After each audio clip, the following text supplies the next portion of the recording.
వ్యవసాయం. ఆ పదంలోనే సాయం ఉంది. ఎంతో మంది రైతుల కష్టం ఉంది. మనం ఎంత కష్టపడి పనిచేస్తే తిరిగి అంత ప్రతిఫలాన్నిచ్చేది ఈ నేల. కానీ ఈరోజు దాన్ని నమ్ముకున్న ఎంతో మంది రైతులు సరైన సహకారం అందక, ఈ మట్టి మీద ప్రేమని చంపుకోలేక, ఏం చెయ్యాలో కూడా తెలియని పరిస్థితుల్లో ఉన్నారు. ఎంత గొప్ప సంస్థలో పనిచేసేవాడైనా, దేశాన్ని పరిపాలించేవాడైనా సరే, బ్రతకాలంటే మాత్రం గుప్పిడి మెతుకులు తినాల్సిందే.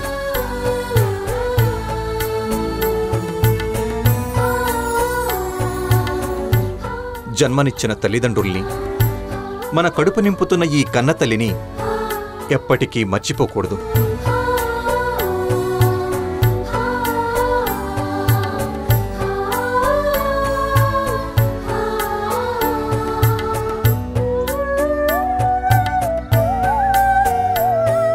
అందుకే రైతనేవాడు ఎప్పుడు ఈ భూమినే నమ్ముకుని ఉంటాడు, ఈ భూమినే తన ప్రాణంగా భావిస్తాడు. కట్.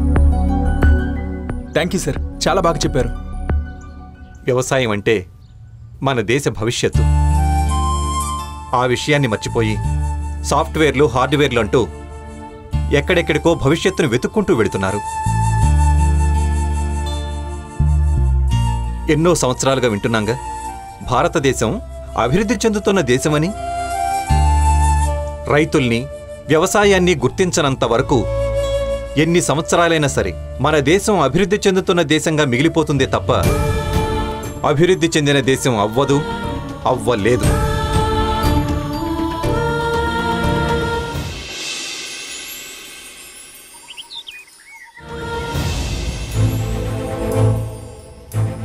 నువ్వు చేసిన పని నాకేమో నచ్చలేదురా కృష్ణ.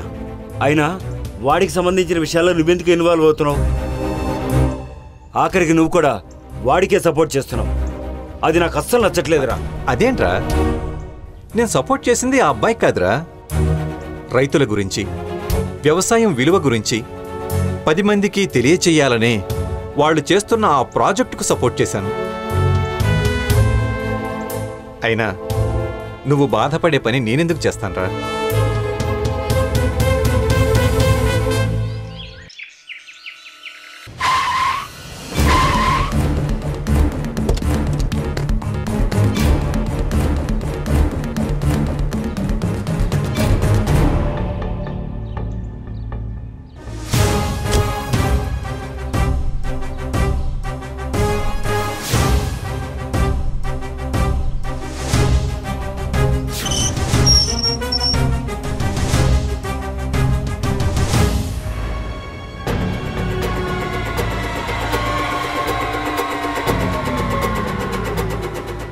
సార్, చక్రవర్తి గారంటే నేనే.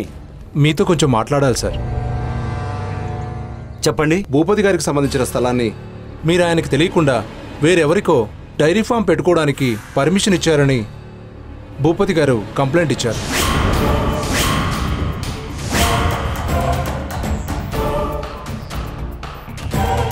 ఆ స్థలం భూపతిదే అంటానికి మీ దగ్గర సాక్ష్యాలు ఏమన్నా ఉన్నాయా? ఆయనది కాకపోతే కంప్లైంట్ ఎందుకు ఇస్తారండి? అదే నాకు అర్థం కావట్లేదు. అంటే అది పంచాయతీకి సంబంధించిన స్థలం. దానికి సంబంధించిన డాక్యుమెంట్స్ అన్నీ నా దగ్గరే ఉన్నాయి. గవర్నమెంట్కి సంబంధించిన స్థలాన్ని గవర్నమెంట్ ద్వారా లాక్కోవాలని వాడు ట్రై చేస్తున్నాడు. కొంచెం మీరైనా చెప్పండి, వాడిది కాని దానికోసం వస్తే జైలుకు పోవాల్సి వస్తుందని. అది పంచాయతీకి సంబంధించిన స్థలం అయితే మీ మీద ఎందుకు కంప్లైంట్ ఇస్తాడు? అది మీరే వెళ్ళి అతను అడగండి. కావాలంటే ఆ స్థలానికి సంబంధించిన డాక్యుమెంట్స్ అన్నీ నేను కోర్టులో సబ్మిట్ చేస్తాను. ఓకే సార్, అసలు మ్యాటర్ ఏంటో నేను తెలుసుకుంటాను. మాకు సహకరించినందుకు థ్యాంక్ యూ సార్. వెళ్ళొస్తాను, పద. Okay sir.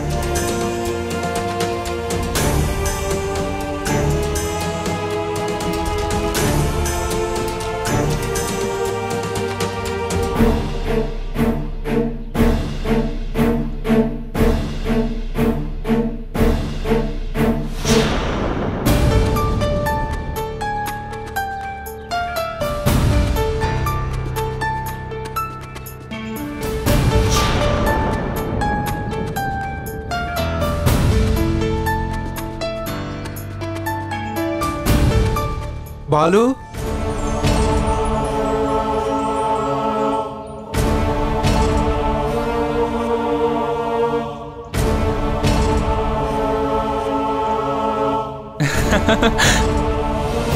నువ్వేంట్రా ఇక్కడ? అదే నేను అడుగుతున్నాను, మీ ఇద్దరేంటి ఇక్కడ? సార్ అది మా ఇల్లే సార్. అంటే చక్రవర్తి గారు మా నాన్నగారు. ఏదైనా పని మీద వచ్చారా? అలాంటిదేలే, అన్నీ మాట్లాడేశాను. రే లోపలికి పదరా, కూర్చుని మాట్లాడుకుందాం. పర్లేదు బాలు, చాలా ఇంపార్టెంట్ వర్క్ ఉంది, నేను వెళ్ళాలి. చెప్పడం మర్చిపోయాను. ఆ రోజు కల్పన విషయంలో మీరు చేసిన పని నేను ఇప్పటికీ మర్చిపోలేను. చాలా థ్యాంక్స్ అండి. అయినా ఇప్పుడు ఆ విషయాలు ఎందుకులే. అదేంట్రా, అంత గొప్ప పని చేస్తే ఎందుకంటావేంటి? అదేంటి సార్, కల్పన విషయంలో బాలు ఏం చేశాడు?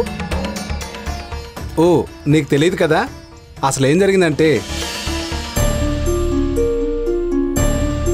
ఒరే బాలు, ఇన్ని డ్రామాలు ఎందుకురా? నేను నీ ఫ్రెండ్ను కాబట్టి నువ్వు నన్ను అప్రోచ్ అయ్యావని చెప్తే సరిపోతుంది కదా. అదంతేలేరా.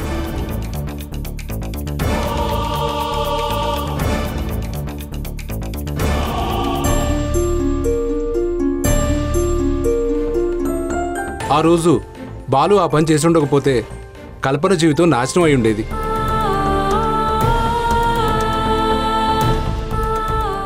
సరే, నాకు ఇప్పటికే చాలా ఆలస్యమైంది, నేను బయలుదేరతాను రా. సరేరా, ఓకే సార్. బాయ్. బాయ్.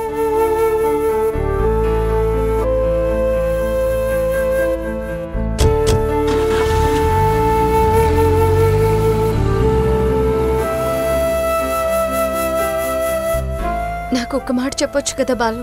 తన్ని సేవ్ చేయాలనుకున్నాను. నా వంతు ప్రయత్నం నేను చేశానంతే. అందులో చెప్పుకోవడానికి ఏముంది? సరే, ఈవినింగ్ ఒకసారి ఫైనల్ అవుట్పుట్ మొత్తం చెక్ చేద్దాం. నేను వెళ్ళి ఆ పనిలో ఉంటా.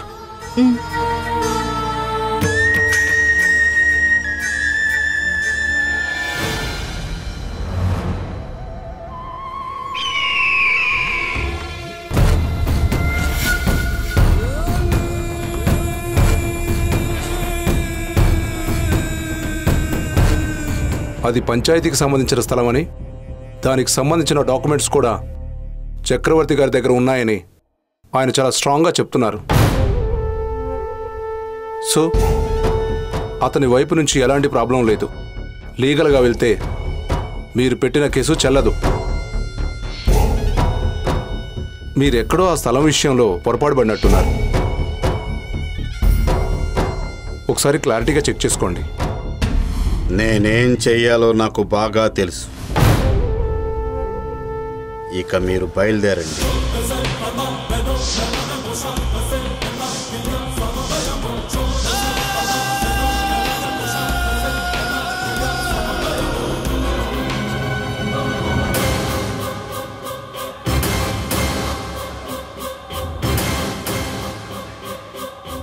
ఇప్పుడేం చేయమంటారయ్యా? బావా బావా, వంట ఏం చేయమంటావు? ములక్కాయ ఉండమంటావా? లేకపోతే బురదగుంటలో నుంచి మట్టకడిచి తీసుకొచ్చి పులిసి పండిమంటా బావా? నీకు నచ్చింది తగలట్రా, మధ్యలో వచ్చి డిస్టర్బ్ చేయబాక. చిరాకెందుకు బావా, తినడానికే కదా అడిగేది. ఓకే, అర్థమైంది. ఏదో కోపం ఒకటి ఈ ముచ్చిమోహం గాడికి. వీళ్ళలాగే ఆ చక్రవర్తి గాడు కూడా మనం చేసే చాలా పనులకి అడ్డుపడి చిరాకు తెప్పిస్తున్నాడు. వదిలిపెట్టను. చూసి చూడనట్టు వెళ్ళిపోతే అది నా చేతగాంతను అనుకుంటున్నాడు. ఈసారి నేను కొట్టే దెబ్బ వాడికి జీవితాంతం గుర్తుండిపోయేలా చేస్తాను.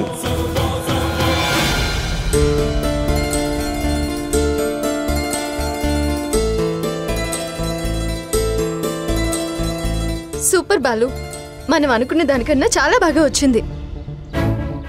ఇన్ని రోజుల కష్టానికి ఫలితంగా మంచి అవుట్పుట్ వచ్చింది. అవును, ఈ విషయం వెంటనే ప్రజ్వల మేడంకి చెప్పాలి. మొత్తానికి బాగా తీసావయ్యా. ఇంత మంచి ప్రయత్నం చేసినందుకు నిన్ను అభినందించకుండా ఉండలేకపోతున్నాను. గుడ్. ఇలాగే మంచి మంచి ప్రాజెక్టులు చేసి మంచి పేరు తెచ్చుకో. Thank you sir. మీరు చేసిన సపోర్ట్ కూడా నేను ఎప్పటికీ మర్చిపోలేను.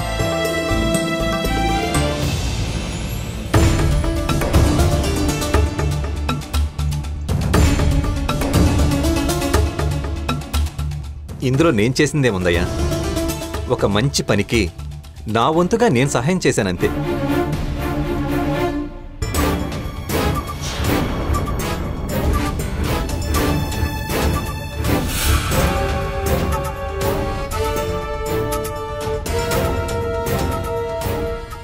సరే, మీరు మాట్లాడుతూ ఉండండి, నేను ఇప్పుడే వస్తాను. Okay sir. Okay uncle.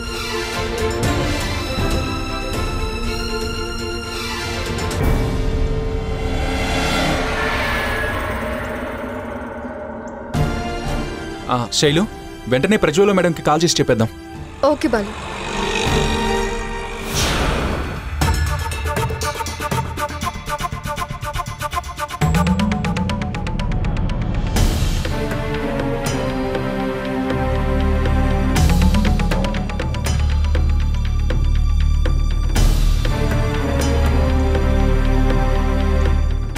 రే చక్రి, నువ్వు దేని గురించి ఆలోచిస్తున్నావో నాకు తెలుసురా.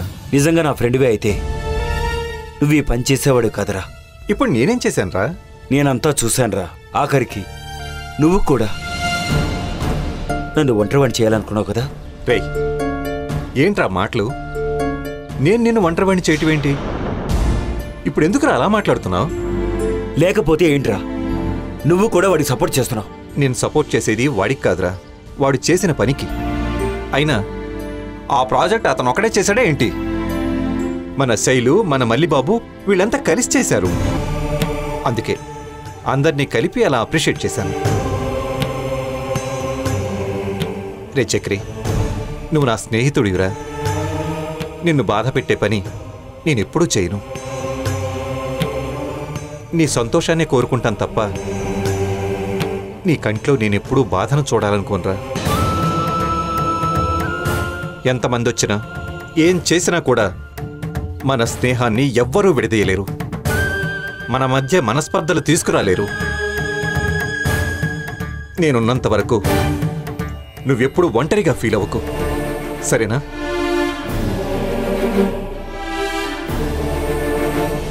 ఈ శుభ సందర్భంలో మీ అందరి నోరు తీపి అవ్వాల్సిందే. తీసుకోండి.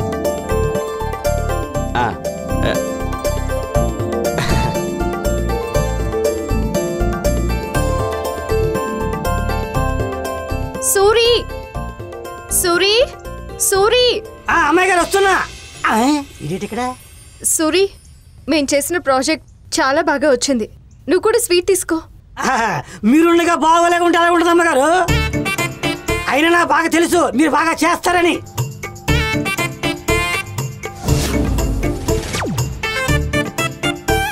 ఇంతకీ స్వీట్ ఎక్కడ అమ్మాయి గారు? ఇక్కడ స్వీట్స్ కూడా లేవులే. నీకు స్వీట్ కాదురా, స్వీట్ బాక్స్ కున్న కవర్ కూడా ఇవ్వను. నీ మైండ్ వాస్ నాకు తెలుసురా.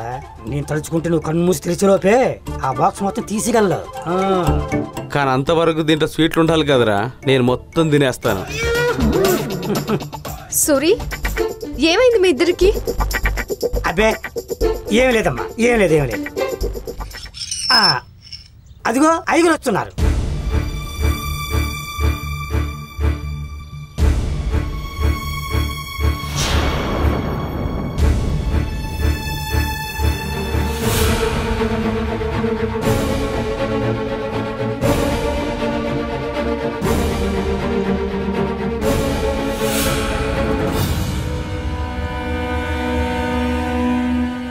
అయ్యగారు, స్వీట్స్ తీసుకోండి.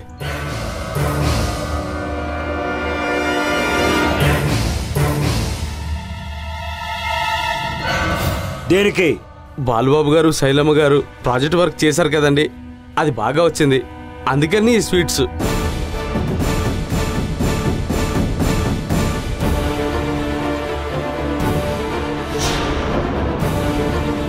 అందులో నా కూతురు కష్టం ఉంది కాబట్టి ఇంత బాగా వచ్చింది.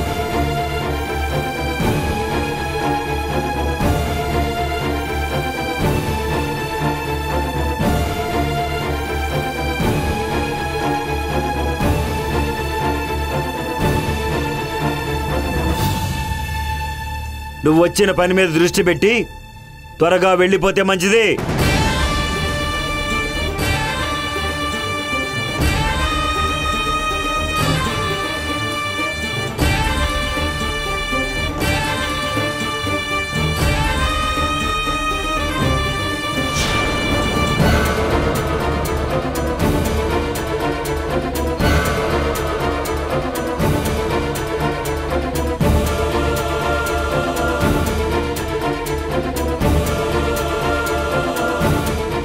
పదరా కృష్ణ.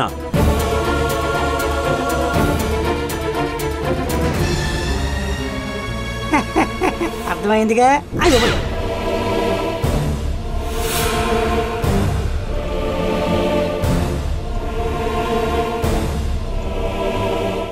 ఆయన గురించి మీకు తెలిసిందే కదా, అవేం పట్టించుకోకండి మీరు.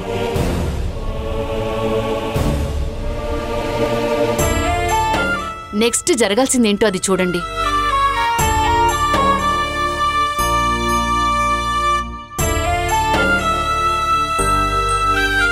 అలాగే ఆంటీ. శైలు, వెంటనే ఈ వీడియో మొత్తం ప్రజల మేడంకి సెండ్ చేయాలి. అలాగే బాలు.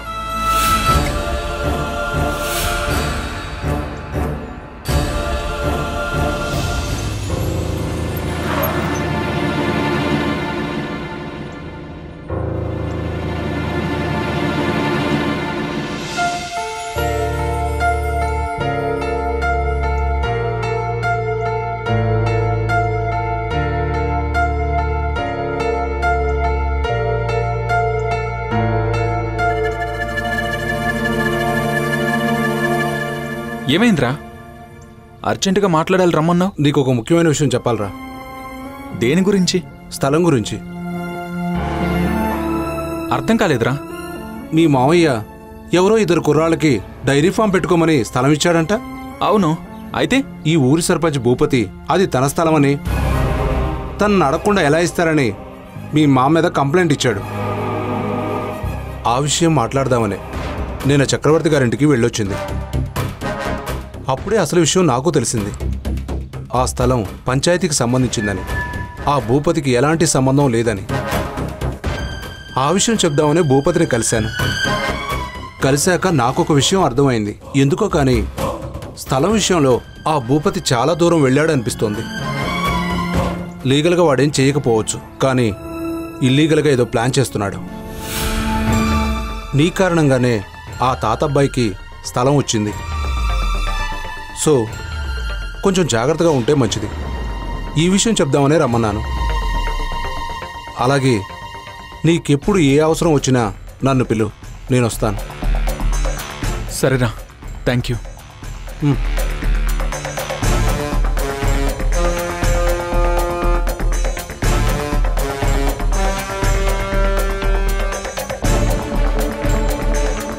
వెళ్ళొస్తాను రా. ఓకేరా.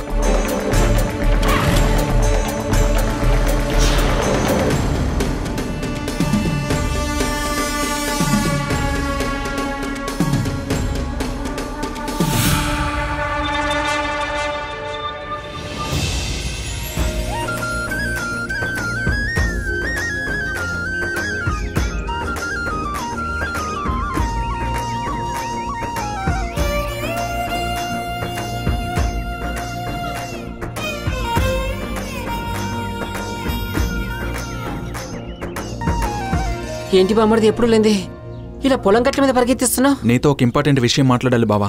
ఇంపార్టెంట్ విషయం మాట్లాడడానికి పొలం గట్టుకు పిలిచావా? ఇంకా నయ్యం, సీరియస్ విషయం మాట్లాడాలంటే ఐసీయూకి పిలిచేవాడివేమో.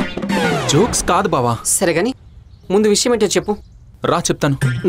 ఇదిగో ఇలా తూజ్ డైలాగులు చెప్పావంటే వాటికి కూడా డబ్బులు వసూలు చేస్తాను. తూచ్ డైలాగులా? ఏం మాట్లాడుతున్నావు బావా? నేను కరెక్ట్ గానే మాట్లాడుతున్నాను.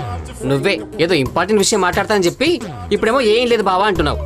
బావా, నీలాంటి ఇంటెలిజెంట్ ని పెళ్లి చేసుకున్నందుకు నిజంగా మా అక్కకు రోజు అభిషేకాలు చేయాలి. అలాగైతే మీ అక్క నేను చేసుకున్నందుకు నాకు ప్రతిరోజు నిమజ్జనాలు చేయాలి. సరే, స్ట్రైట్ గా మ్యాటర్లోకి వస్తాను. మీ ఊరి సర్పంచ్ భూపతి ఉన్నాడు కదా, పోయే కాలం దాకా ఇంకా బతికే ఉన్నాడు. అయినా ఇప్పుడు వాడి గురించి నీకెందుకు? వాడి గురించే కావాలి. ఏం కావాలి? అసలు వాడు ఎలాంటోడు? 2 గంటలు పడుతుంది. 2 ముక్కల్లో చెప్పలేవా? ఎందుకు చెప్పలేను? వాడు ఎదవా, దరిద్రుడు. 2 ముక్కల్లో అంటే ఇలా 2 తిట్లలో కాదు బావా, కొంచెం అర్థమయ్యేలా చెప్పు.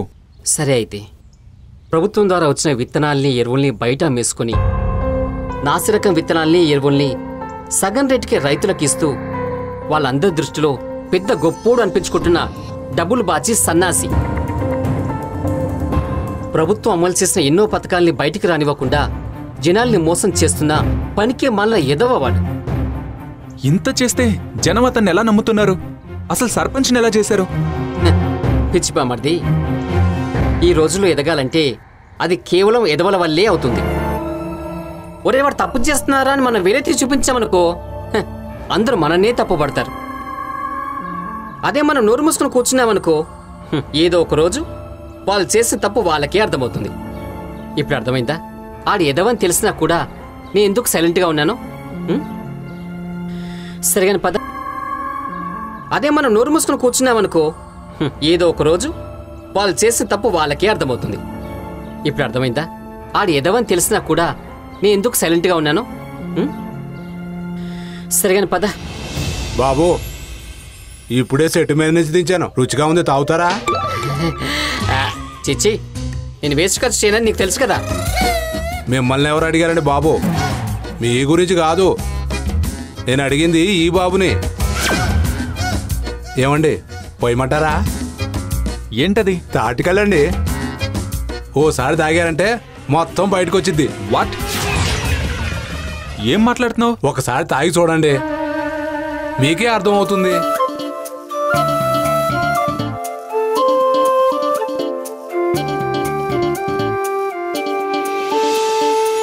చూద్దాం, నా మాట గెలుస్తుందో ఆయన పంతం గెలుస్తుందో.